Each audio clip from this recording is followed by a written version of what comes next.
Hi everyone, it is Jen from Fiber Me This. I am here to talk about the Sweet Pumpkins kit. We are going to talk a little bit about the yarn itself. I am going to show you guys how to do two of the more complicated stitches. They're not complicated, but I just want to make sure you guys have a reference on how to do them. And then we're going to stuff a pumpkin and show you how to finish off the pumpkin. So first off, this is 100% USA merino. It's non-superwash. It is the softest non-superwash merino I have ever used in my life. It is absolutely gorgeous to work with. It has a very velvety feel to it. Now this is one of the kits I'm offering with this particular yarn, but I'm also going to be doing some of these kits with a little bit heavier Corriedale merino yarn. So everything I'm talking about for this kit applies to any of the Sweet Pumpkin kits. So this yarn in particular is a thin, thick yarn. So it will go anywhere from a fine fingering up to about a heavy DK. And just keep knitting. Don't worry about any parts of the yarn that may seem very thin. I will say for those parts that are like a fingering weight, just make sure you keep your tension a little snug so those stitches don't get too loose. But if you look in here, you can see, like right here, you can definitely see where the weight is changing from thinner to thicker. But once your pumpkins are all done, it just gives it some nice texture having those varying weights throughout the skein. Okay, so let me clear this away. This is actually the little pamphlet that you should already have. So it tells you what's included, what's needed. It gives you the abbreviations, the finishing instructions on the back, which we are going to go over. And then the patterns, the 4 different patterns are on the inside. But I'm going to clear this away and cast on so I can show you how to do those couple of stitches. Okay, so I started working up a swatch here for the 2 different stitches I'm going to show you. But this is a really good example of how this yarn will knit up. You may have a section here that looks like it's pretty solid sport, and then a section that's like fingering, and then a section that's even like a DK or even a worsted. And that's okay. Once you stuff the pumpkin, it's gonna look appropriate. It is very difficult to do a gauge swatch when you're working with a yarn like this.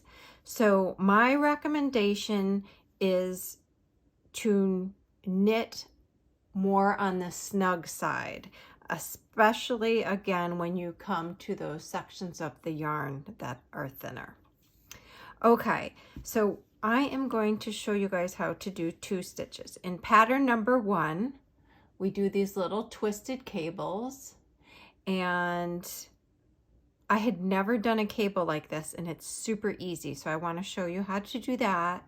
And then in pattern number 3, I'm going to show you how to do the knit ones below that make this chain-like stitch that raises up. Okay, so the first one, in pattern number 1, I am a continental knitter, so I will try and get up close here. I just happen to be doing a knit one on the ends. Okay, so for pattern number 1, you do 2 purls, and there is our column of twisted stitches. And so when it calls for you in row 3 to knit 2 together, but leave the original stitches on the needle, we are going to knit 2 together. I am using ChowGoo red lace needles. They are my absolute favorite, and they are so great for cabling and for lace. Okay, so I'm knitting those 2 stitches together. I am leaving them on the needle. You can see there's 2 stitches there. And then I'm going to just knit the first stitch again. So I have 2 new stitches on my right hand needle, and I'm going to slide the 2 original stitches off my left hand needle, and it twists those stitches. And then I'm going to just continue on my way as the pattern indicates. So that is for pattern 1. And then for pattern 3, if you've never done a knit one below, I'm just going to get over to my stitch that says knit one below, and instead of knitting the stitch that is on the needle, we are going to just knit the stitch that is below it. Okay, so you're going to go into the stitch below it, grab your yarn, slide that stitch off, and now you have 2 stitches on one. So really you've knit the stitch below, and then the stitch that was on the needle is just laying across the back there. So that's super easy. I just wanted to demonstrate that in case you had never done those stitches before. So here we can see our raised column of knit one belows, and here is our little twisted cable on that side. Okay, I hope you guys found that helpful. Now we're going to get into how to finish off and close your pumpkin. Okay, so now what we're going to do is stuff the pumpkin, and on the back of the pattern card, it talks here about how to finish your pumpkin. So I'm going to just walk you guys through that. But before we do that, I want to talk just a little bit about 2 different types of stuffing. This is polyfill. You can pick this up at any craft or sewing store. It's very inexpensive and it works really well for stuffing your pumpkin. I am using some cotton. It's like cotton batting. It is super luxurious. So while you're not going to see the stuffing, the reason I like this is it gives your pumpkin a little bit of weight. Now, using the polyfill is absolutely fine, especially if you already have that on hand. But I wanted to try this out. You can buy it on Amazon. This one in particular is by Ivy. It's IVIE. I'll put a link to the Amazon product below, but it is organic luxury cotton, combed cotton, and you get a pound of it. And what I recommend you do if you do use this type of cotton is to really fluff it up into pieces before you stuff. So you don't want to just like take a chunk like that and stuff it in. What I do is I kind of fluff it up and I stuff it in the pumpkin very densely, and then after your pumpkin is complete, you can kind of mold it a little bit with your hands. So this is quite a bit more expensive, although I will say you receive a ton of it. So this is a 1 pound bag. I have already stuffed several pumpkins, and there you can see it's like still almost as full as it was. They really have it condensed in there. A bag of that is about $22, $23 on Amazon Prime. Again, that is completely optional, but I do love this. Okay. So what I have done, this is pumpkin number 4. And so it has some little cables that go around. Each pumpkin, when you finish it, will have a different shape. The 2 that have cables come out very slender like this one. The other 2 will come out a little bit wider. Don't worry about that. The first thing you want to do is take your 2 ends and you're going to weave them up and down through the stitches. So on the bottom and the top, I go up through a stitch, I skip a stitch, and then go up through another stitch, and all the way around so that when you're done, you can cinch it closed. like so. This is why, one of the reasons why you leave the really long tail when you start. So what you want to do is cinch it closed, nice and tight. We're going to take our tapestry needle, thread the yarn on there, and then you're going to just go in that hole and pull your tail through to the other side. We're going to turn our pumpkin inside out for a little bit. And you just want to secure that bottom hole closed. So pull it nice and tight.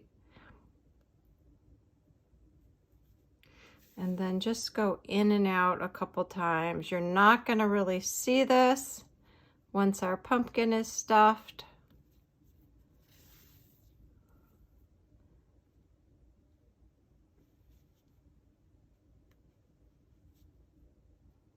I go back and forth like 4 times,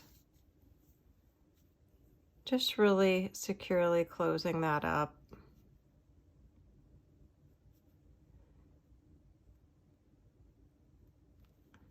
There we go. Okay, now I'm going to take my tapestry needle off, turn it back inside right. I have my bind off tail here and my cast on tail coming up through the middle. Now what I'm going to do is take my stuffing and just stuff around this tail that's coming up through the middle, and I just little by little keep going around. And the reason we have this tail coming up through the middle is because when we're all done stuffing it, we're going to cinch this closed and tie those two together, which is going to pull the bottom up, creating this nice pumpkin shape. So I am going to go ahead and use my cotton and just start stuffing it in there, and I just kind of turn my pumpkin as I go, keeping a hold of that tail, and trying very much to just keep it in the middle of the stuffing.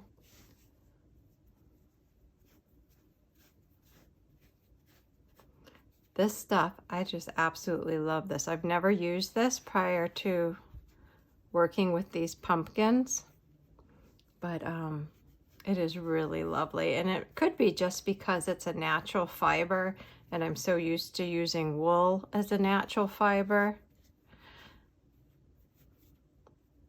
Okay, so I'm going to pause for just a second here and finish stuffing this pumpkin, and I'll be right back. All right, our pumpkin is stuffed. I like to stuff mine pretty densely. I have my bottom tail coming straight up through the center.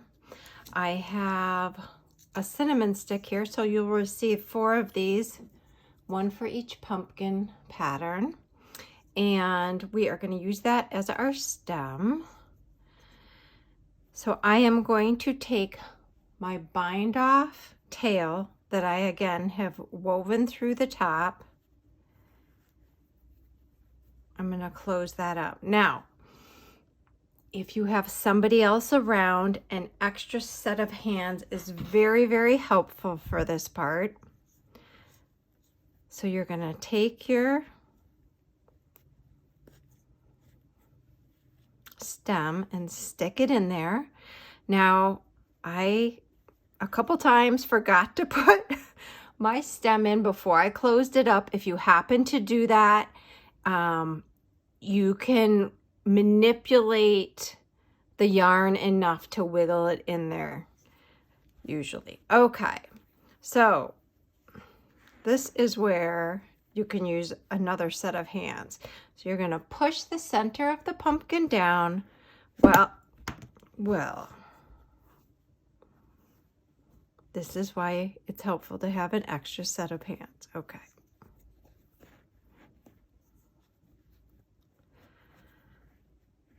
So as you're pushing this down and pulling this up. You don't want to pull so hard that you might break this yarn. That's why it's helpful to push down at the same time. And then I am going to tie these two together. So if you're doing it by yourself, it is a little finicky. And don't worry about the stem. We can stuff it in more later. Once you get that first knot tied, you're pretty good. And then you can push that in there further. Now, a lot of times when you get to this part, your pumpkin is still gonna look a little wonky. So you can shape it and mold it. And don't be afraid to, you know, manipulate it around a little bit. Now, I would like this to be a little tighter, so I am going to redo this. Let's see. There's my little knot. What I'm actually going to do in this case is I am going to tie it tight without my stem in there. Now, if my husband was around and he could hold that down for me nice and snug, it would be super easy. But since he's not, I'm going to tie it as tight as I can, really pulling up on that bottom thread.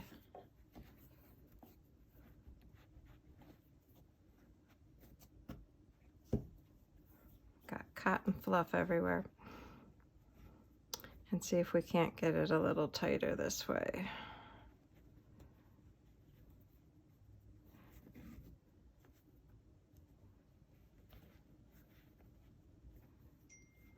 Yes, okay, I like that a bit better. And you can see we still have that hole there. Whoops, there we go. That we are going to finagle and get our stem in.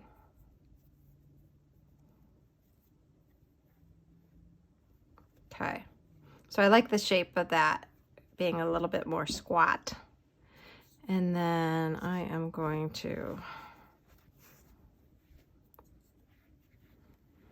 be a little forceful with this. One of the ones I was doing, the like little cinnamon stick broke the long ways. I mean, that's okay. I just stuck both of them in there. Okay. I'm going to probably have to lift this up. Maybe let's see if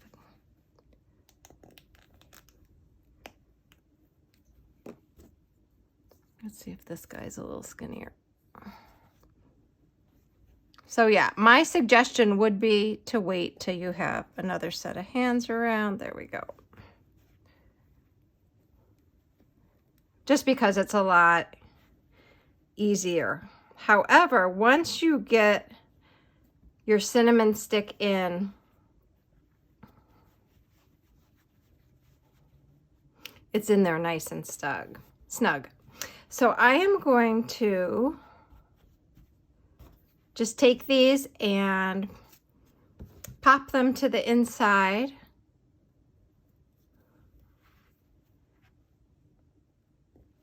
Just popping it in there and coming back out like that. And then I'm just gonna clip that with a pair of scissors. Of course, I don't have my little tiny scissors here, so we will very carefully use those.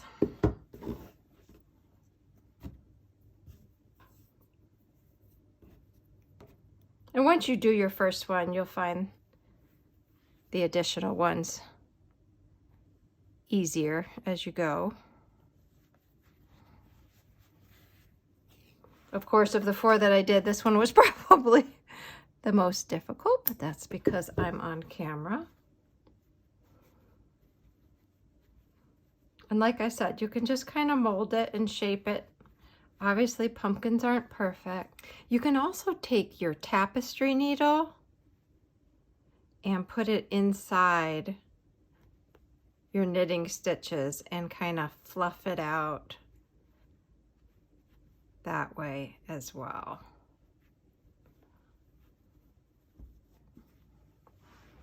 So here are our two different cabled pumpkins. And like I said, one of the reasons I like this cotton is it really has a nice little bit of weight to it. Okay, so I hope you guys enjoy making your pumpkins. If you have any questions, you can reach me at fiberwithmethis@gmail.com. And I'll be talking to you guys soon.